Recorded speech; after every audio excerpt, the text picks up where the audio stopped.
Salve, salve, galera! Ufa, Rogério, é muito assunto. Exatamente. Se a gente for contar mesmo a história desse espaço geográfico que chamamos de Rondônia, rapaz, dá um livro assim do tamanho do Aurélio, né? Isso mesmo. Porque são muitas histórias, são muitos fatos, muitos acontecimentos. E realmente é uma história encantadora, né? Do Com certeza. nosso estado. Eu falo sempre que o estado de Rondônia é uma reinvenção do que foi o próprio Brasil. Vários povos vindos de vários lugares do mundo. E aqui, Rondônia, são vários povos vindo de vários lugares do Brasil. Exatamente. Não é isso? E chegaram aqui em Rondônia não em um único momento, né? Mas aconteceu, tipo você falou mesmo, no Brasil. O Brasil passou por vários ciclos econômicos e em cada momento da história do Brasil, por conta desses ciclos, as regiões do Brasil começaram a ser povoadas. Exatamente. E assim foi em Rondônia, né? Ciclo da cassiterita, uma leva. Antes, o ciclo da borracha, outra leva de pessoas. Depois, ciclo agrícola. Aí que teve um grande impulso migratório para Rondônia, né? Beleza. E aí? A aula já começou? A Já revisão? começou a revisão. fechou? Então, vamos junto? Vamos lá na tela? Vamos lá, meu diretor. Evolução e colonização da Amazônia, Rogério. Exato. Estamos na Amazônia. Isso mesmo. Beleza, falamos do ciclo da cassiterita, que começa lá no ano em que o Brasil foi campeão pela primeira vez da Copa do Mundo. Eu lembro. Pelé tinha 17 anos de idade, 1958, Rogério. Verdade, professor Jorge, eu lembrei. Aí, Lembrou? ó. Tá bom. Lembrei. Caneta, 1958. É o amarelo, né? É o Rogério? amarelo. Amarelo, tá bom. Aí. Beleza, eles descobriram os primeiros aluviões aqui de cassiterita, nas áreas que eram seringais, ou seja, o primeiro momento exploração vegetal, que depois se torna esse extrativismo mineral tão importante, não só para Rondônia, para o Brasil, tá? Muito bem. Beleza. Obviamente que descobre-se a cassiterita e vai ter esse fluxo migratório muito intenso aqui para a região. Muito bem, professor Jorge. A garimpagem falamos que era manual, e essa garimpagem, por ser manual, ela absorvia pelo menos 50% de toda a população economicamente ativa que se encontrava aqui na região de Rondônia. Mais precisamente, principalmente ali na região de Ariquemes. Exatamente, eu já ia falar. Que na época ainda não era Ariquemes. Vamos lá. Aí, ó, isso fez com que houvesse uma política a nível nacional, uma política estratégica do governo federal em implementar uma BR para tirar essa produção de cassiterita, Rogério, que saía por aeronaves. Então era muito caro. Com certeza. Era muito caro, então acabava por perder divisas.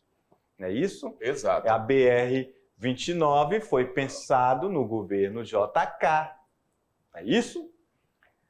Porque ele tinha, na época, ele tinha um dos slogans, o slogan do governo dele era 50 anos em 5. É o plano de metas, né? Isso, o plano de metas.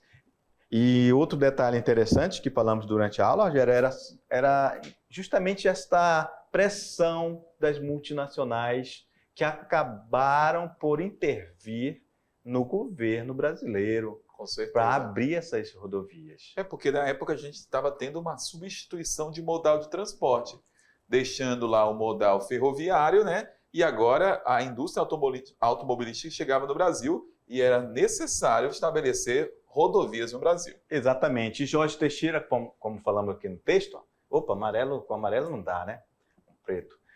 Então, o Jorge Teixeira, ele teve, assim, as dificuldades, ele teve opositores políticos. Exato. É isso que ele tirar ele de crédito, mas ele conseguiu. Ele tinha apoio, inclusive, do presidente da República. Ele tinha carta branca, Rogério. Muito bem. Por isso que Rondônia é um dos pilares do nosso desenvolvimento, do sucesso que é Rondônia hoje, graças a Jorge Teixeira também. Exatamente. É isso? Muito bem. Beleza, então ele conseguiu pavimentar a BR-364. Aí depois a gente tem o ciclo agrícola, que ele é marcado pela implantação do Polo Noroeste. Polo Noroeste este que vai estar relacionado diretamente à abertura da BR-364. Ou seja, o Polo Noroeste vai ser dos pilares do ciclo agrícola. Muito bem. É isso? Exato. Qual é o órgão responsável por fazer acontecer os projetos de assentamento no Brasil? Vai ser o INCRA, o Instituto Nacional de Colonização e Reforma Agrária. Beleza, então, olha só, Rondônia, ele não tinha autonomia, ele tinha... Quem não tem autonomia, Rogério, tem o quê? É anomia. Eita, Rogério, mais uma palavra legal aí, Rogério. Exatamente. Então, Aí, essa dependência que Rondônia tinha em relação ao governo federal, colocou na mão desse instituto, o INCRA, esse poder, na época, de centralizar nele de quem seria aquelas terras. Exatamente. E assim foi feito através dos projetos de integração e colonização e os projetos de assentamento dirigido. Exato, professor. Rogério, então aí depois a coisa mudou de figura, vieram milhares e milhares de pessoas com um absurdo demográfico, né, no gráfico das pessoas vindo para cá. Exatamente. É isso, de 100 mil passamos para, em uma década, passamos já para quase 500 mil de pessoas. Exatamente, de 70 era quase 100 mil, né? Era 100 mil, pouquinho, e quando foi 80, quase 500 mil, né? Exatamente. Muita gente, né? Rogério, eles têm alguma coisa para fazer agora? Tem mesmo, a galerinha vai fazer agora atividade, e daqui a pouco a gente volta para fazer a correção. Arrepia aí! Valeu!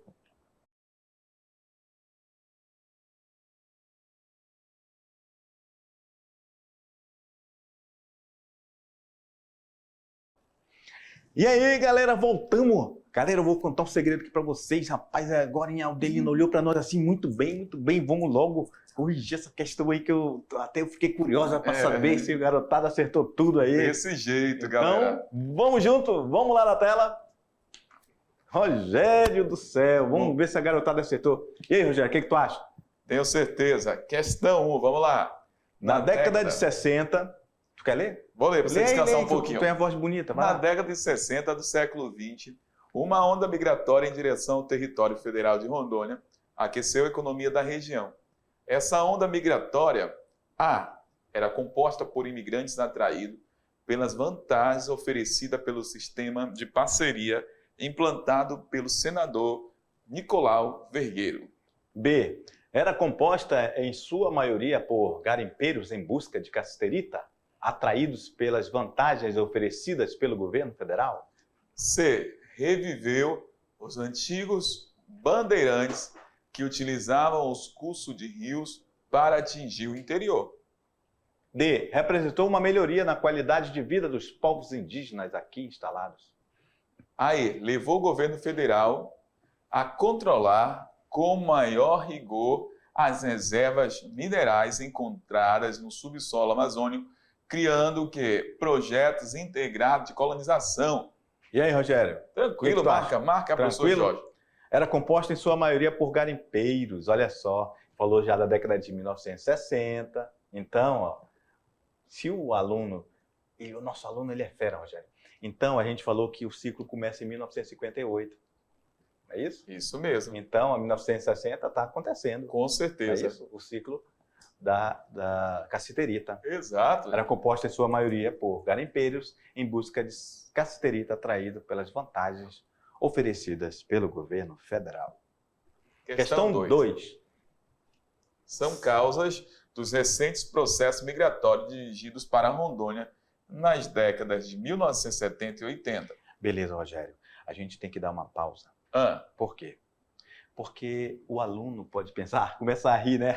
Meu Deus, professor, você está dizendo que é recente, década de 70 e 80, nem meu pai tinha nascido.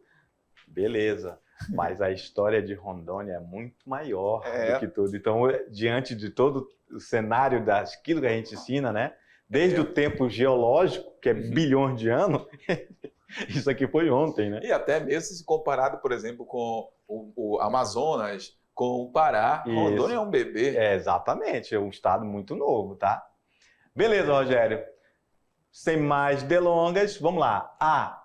A colonização da BR-364 e os garimpos de ouro do Rio Madeira. B. O segundo ciclo da borracha. C. A colonização do eixo ferroviário da Madeira-Mamoré. D. A formação das grandes lavouras de soja e cacau entre Porto Velho e Humaitá. Ou letra E. A abertura dos garimpos de cassiterita nos rios Ji-Paraná e Machado. Rogério, são causas dos recentes processos migratórios. Década de 70 e 80, o pessoal veio para cá por causa de quê, Rogério?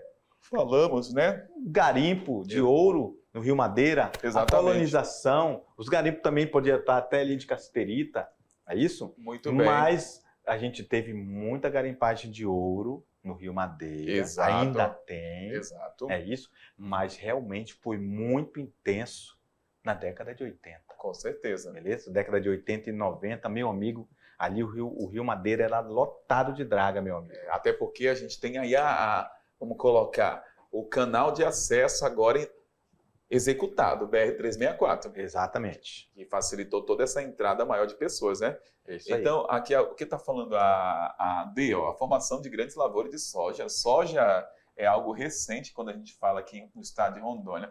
Lá em 70 e 80 não tinha soja, né, professor? Aí, ó, o segundo ciclo da borracha. Já é O antigo aluno vai demais. lembrar que a gente falou isso aqui, que aconteceu o segundo ciclo entre 1942 e 1945, durante a Segunda Guerra Mundial. Muito bem. É? Exatamente. Então, olha só, garimpo não foi lá em Ji-Paraná, não. É isso? Falamos que foi Ariquemes. Ariquemes. Beleza, vamos para a questão. Parabéns a todos os queridos alunos que acertaram. Vou botar um verdinho, Rogério. O que tu acha? Marca o verdinho, vai. Beleza. Aqui. Pronto. Certo? Pronto. Questão 3. Sobre o surto migratório, pode-se afirmar que, entre a década de 70 e 80, Vamos que lá. resultou do aumento do interesse do mercado internacional pela borracha da Amazônia? B, que foi o INCRA, apesar de tentar regularizar a posse espontânea da terra, nunca conseguiu controlar as invasões de terras resultantes desse surto. C, que foi totalmente organizado. Aí a gente volta a falar aquilo para os nossos queridos alunos, Rogério. Sempre suspeite dessas fortes afirmações. Exatamente. É isso, olha só. Totalmente organizado. Que sonho, hein? Sonho. E a D, que o migrante buscava principalmente a atividade de extração da cassiterita. Então, falamos durante a aula toda que o governo federal tinha um órgão responsável Muito por bem. fazer essa entrega de lote que gerou esse surto migratório da década de 70 e 80. Esse órgão chama-se INCRA, Instituto Nacional de Colonização e Reforma Agrária. Exato. É isso, Rogério? Muito bem. E ele realmente, além dele não conseguir fazer um controle ambiental interessante, nem ter um controle sobre um estudo, né, dirigido do solo, ele também não conseguiu controlar invasões de terras e outras situações interessantes que aconteciam na Com época. certeza. E até mesmo porque, como o professor Jorge falou durante a aula, boa parte do solo, né, improdutivo, latossolo dentro do estado de Rondônia. Então, vamos colocar, agricultor recebia uma terra, ele não conseguia produzir. E ele abandonava E e ia para outra. abandonava, procurava outra. Então, por isso que foram surgindo o quê? As invasões e o INCRA não conseguia controlar. Questão 4. O povoamento do extremo oeste do Brasil e a sua integração produtiva ao território nacional, mais que um problema econômico, representou desde o período colonial um problema geopolítico. Desse modo, embora a existência de terra de Rondônia tenha estimulado a ocupação produtiva do território, a exploração econômica em escala importante desses recursos só foi possível com, vamos lá, a construção da ferrovia Madeira-Mamoré. B, os investimentos na melhoria dos portos fluviais. A C, a dragagem e navegabilidade do rio Ji-Paraná. D, a ligação rodoviária entre Porto Velho e Rio Branco. E aí, a abertura da BR-364. Tranquilo demais, hein? Tá tranquilo? Demais. Vamos lá para a questão. Olha só, ele contou toda uma história, né? O povoamento do Exato. extremo oeste do Brasil é aqui em Rondônia. Exato. A sua integração, olha só, ele está falando de uma integração, Rogério, produtiva. Isso aqui já dá uma pista, não é isso? E, olha só, uma integração produtiva ao território nacional, ou seja, está conectando a região de Rondônia, integrando ela produtivamente, com produtividade, né, ao restante do território. Muito bem. Ou seja, comunicação, né? Tirando esse isolamento, né, Bruno? Isso. Mais do que um problema econômico, representou, desde o período colonial, um problema geopolítico. Ou seja, o máximo que a gente, na época colonial, eles conseguiam era vir aqui através dos rios, que era mais fácil. Verdade. Né? Então, não tinha essa integração nacional. Desse modo, embora a existência de terras tenham estimulado a ocupação, aí agora está falando de novo, da ocupação produtiva do território, a exploração econômica em escala importante desse recurso só foi possível, olha aí, a exploração econômica em escala importante, ou seja, aumenta essa produtividade. Só foi possível, obviamente, o querido aluno não vai ter alternativa que não seja diferente dela. Exato. Do que falamos durante toda a aula, a abertura da BR-364. Muito bem. Beleza, Rogério? É isso aí, galera. Questão 5? Bora. Dentre as consequências da abertura 364, podemos citar: alternativa A, o incremento das atividades ferroviárias na estrada de ferro Madeira-Mamoré. B, o processo de colonização a partir dos garimpos de ouro localizado ao longo da BR-364, durante as décadas de 60 e 70. Vamos lá. O processo de colonização agrária que trouxe para o eixo da BR-364 imigrantes predominantemente sulistas responsáveis pela fundação de municípios como Cacoal e Presidente Médici. D, o incremento da colonização ao longo do eixo Guaporé, Madeira e Mamoré, cortado pela BR-364. E aí, o desenvolvimento de um notável parque industrial nas cidades surgidas ao longo da BR, a partir da facilidade de ligação entre Rondônia e o restante do país. Então, a gente já começa cancelando a letra E, né? Cancela. Desenvolvimento de um notável... Nós não temos um Até notável hoje, né, parque professor? industrial. Até hoje a gente não tem. Exato. Beleza? Olha só, o incremento do o eixo da BR-364 passa pelo Guaporé, Madeira, Mamoré. Então, totalmente fora de contexto geográfico isso aqui. Com certeza. É isso? Vamos ver a letra A. O incremento da ferrovia... Não. Não, a ferrovia está ali para a região de Guajará-Mirim. Está longe da BR-364. Com certeza. E nesse período ela já estava até desativada, né? Isso. O processo de colonização a partir dos garimpos ao longo da BR, não. Os garimpos não foram ao longo da BR-364. Exatamente. O que foi ao longo da BR-364 foram os assentamentos agrícolas. Muito bem. Como diz a C. Colonização agrária, que trouxe para o eixo da BR-364 imigrantes, muitos dos nossos alunos, Rogério, são descendentes de pessoas do sul do Exatamente. Brasil. É isso? Muito bem. Fechou, galerinha? Então eu tenho certeza, professor Jorge, que essa atividade foi tranquila demais. Tranquila. Então eu estou feliz, porque essa galera vem arrepiando. Um grande abraço para vocês e até a nossa próxima aula. Tchau. Tchau.